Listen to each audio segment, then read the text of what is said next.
Olá a todos, bem-vindos. Vamos falar nossa aula de artes comigo, professor Jair Guimarães. Eu vou falar sobre a Tarsila do Amaral, essa grande pintora e desenhista brasileira que nasceu em São Paulo, estudou lá e concluiu seus estudos na Espanha. E ela fez parte do grupo dos artistas modernistas da Semana de Arte Moderna de 1922. Ela não estava presente na semana, mas ela fez parte do grupo modernista. Então vamos abrir aqui um parênteses para explicar o que foi essa Semana de Arte Moderna, que em 2022 completa 100 anos, tá?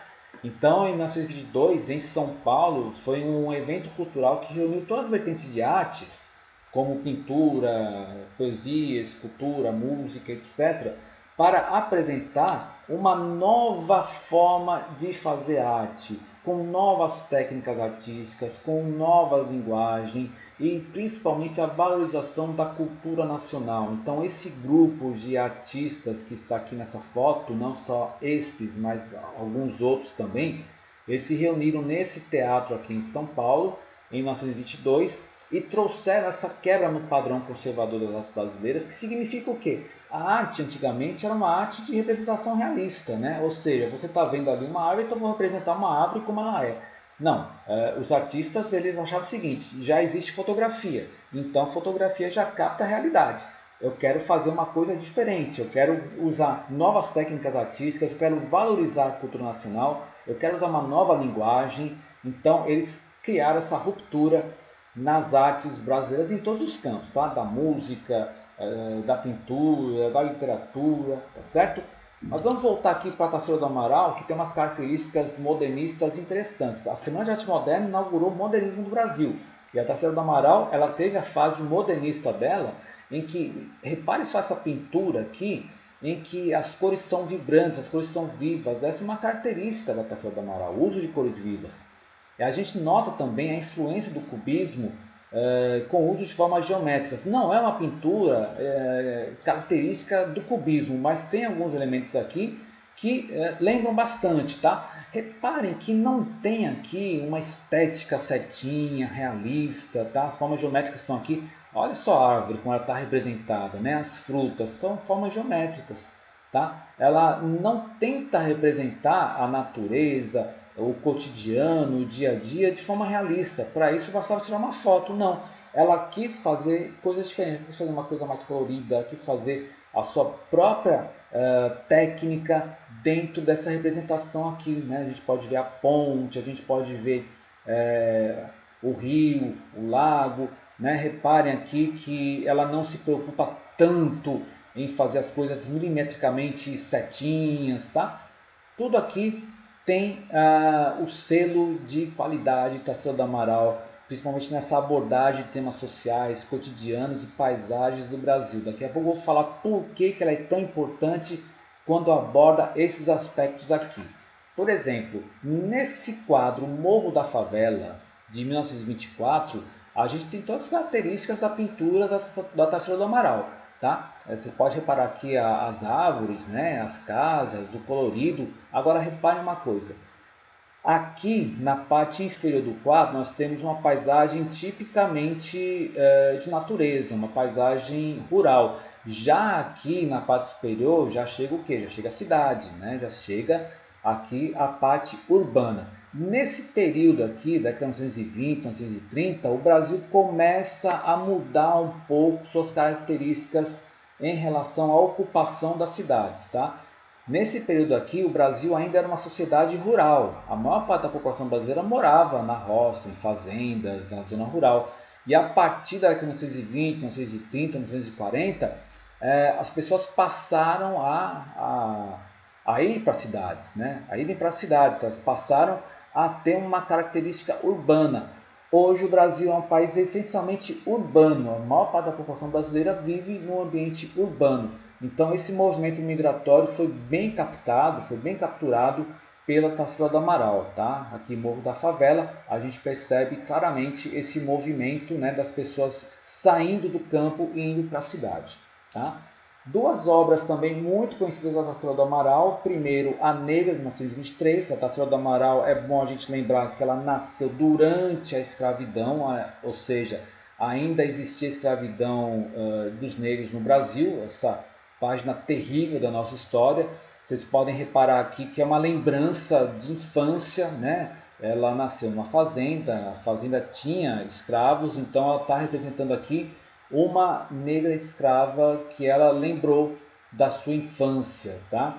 E aqui do lado direito, o quadro mais famoso, talvez o quadro mais famoso da arte brasileira, o Abaporu, de 1928, tá? Não 25 não. Esse quadro aqui foi um presente que a Tarsila do Amaral pintou para o marido dela, o Oswaldo de Andrade, que era também jornalista, escritor, literato, que estava na Semana de Arte Moderna. Repara só que ela não tem muita preocupação com aquelas convenções estéticas, né? Você vê que o pé e a mão aqui dessa pessoa estão muito maiores do que a cabeça, né? Não tem assim aquela perfeição anatômica. Agora reparem só o ambiente. O ambiente é um ambiente típico de Caatinga, né? Um ambiente tipicamente do Nordeste brasileiro. Temos aqui o cacto.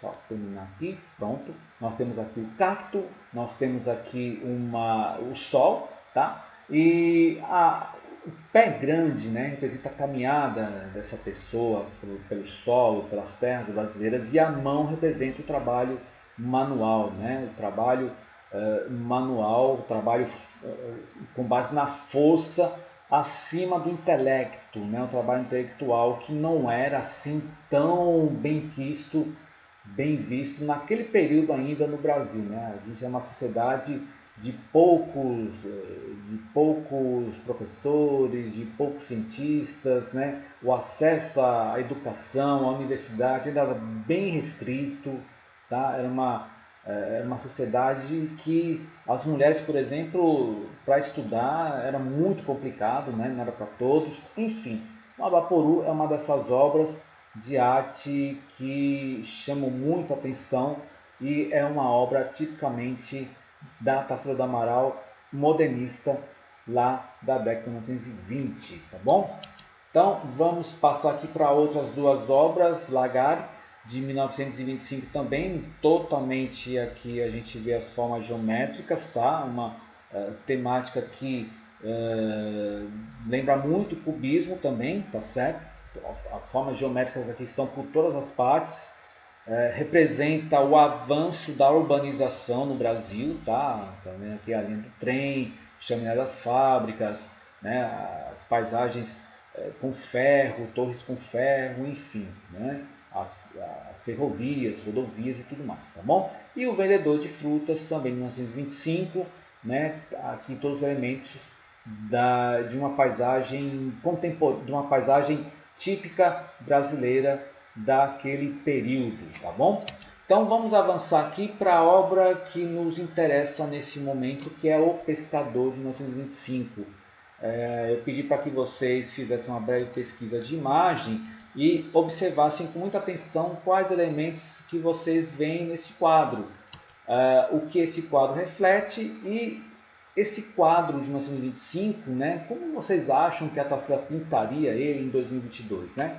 Então, vocês fizeram uma pesquisa prévia, né? Vocês observaram os elementos, né? Uma paisagem também tipicamente de interior, tá? Uma cidade de interior. O pescador aqui fazendo sua pescaria tranquilamente no rio, muita natureza em volta, né? Então, esse quadro aqui reflete um período, 1925, tá? Em que o Brasil ainda era uma sociedade rural, né? Uma sociedade de pequenas cidades do interior, as capitais estavam começando a crescer, começando a se desenvolver com indústrias, com fábricas, né? E como é que a Tarsila do Amaral pintaria o pescador em 2022? Será que mudaria essa paisagem, por exemplo?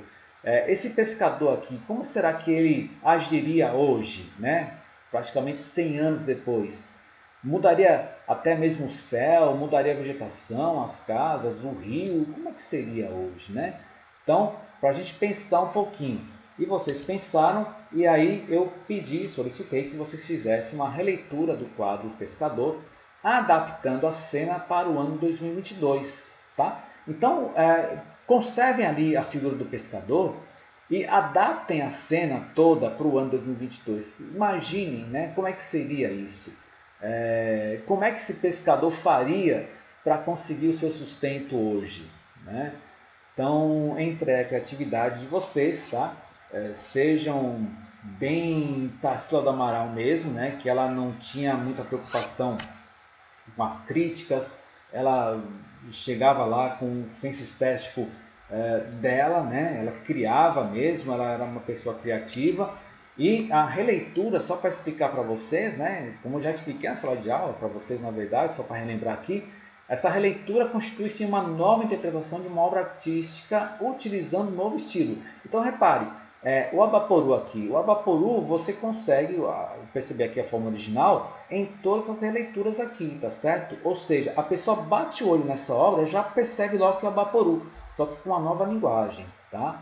Então reparem aqui que o Abaporu ele foi quase que preservado, né, na sua forma original, né? Mudou um pouquinho aqui na figura do corpo, mas ao redor mudou tudo, né? O cara mudou aqui, a pessoa que fez, ele mudou a paisagem, colocou aqui outros elementos, né? Nessa daqui também, em vez de um cacto, ele colocou um skate, colocou um uniforme, tatuagem, né? Aqui a pessoa fez uma composição interessante, fez o desenho, né? Uma pintura, junto com fotografia, tá? Para representar bem a paisagem da Caatinga, né? Ele até caracterizou aqui, né, o chapéu típico do nordestino, né, do homem sertanejo do Nordeste, né, pintou as unhas aqui, enfim, releitura é isso, tá bom? Sem fugir do modelo e tema da obra original. Então é isso que vocês vão fazer no papel ofício A4, no modo paisagem, tá? Expliquei para vocês como é o modo paisagem. Deixa ali uma margem de 1 centímetro, coloca a identificação, uma taja no canto direito inferior, o seu nome, a sua série, a sua turma, e aí você vai fazer a execução do trabalho. Ele tem que ser colorido, tá? Pode ser um desenho, pode ser uma colagem, fotografia, pintura com guache, giz de cera, lápis de cor, pode ser uma montagem, você pode fazer uma montagem no celular e imprimir, tá certo? Agora preste muita atenção, tá? Não façam plágio. Plágio é cópia dos outros, tá bom? Tentem ser criativos, façam um trabalho original, vocês mesmos, tá? Papel ofício, tá bom. Agora, se vocês conseguirem encontrar um papel mais resistente ou colar um papelão por trás, né, do ofício, para ele ficar mais fixo, né, para ficar uma obra mais fixa ali, ou num papel cartão, ou num papelão, tá bom, só não usa muita cola, tá certo? Porque senão vai borrar o desenho, ok? Então, a entrega é dia 28, tá, para vocês, tá no blog, para que vocês possam assistir quando vocês bem quiserem, e sejam criativos, divirtam-se, esse é um trabalho tipicamente de criatividade. Imagine aí como é que seria o pescador em 2022. Até mais, pode mandar mensagem se você tiver alguma dúvida. Tchau, tchau.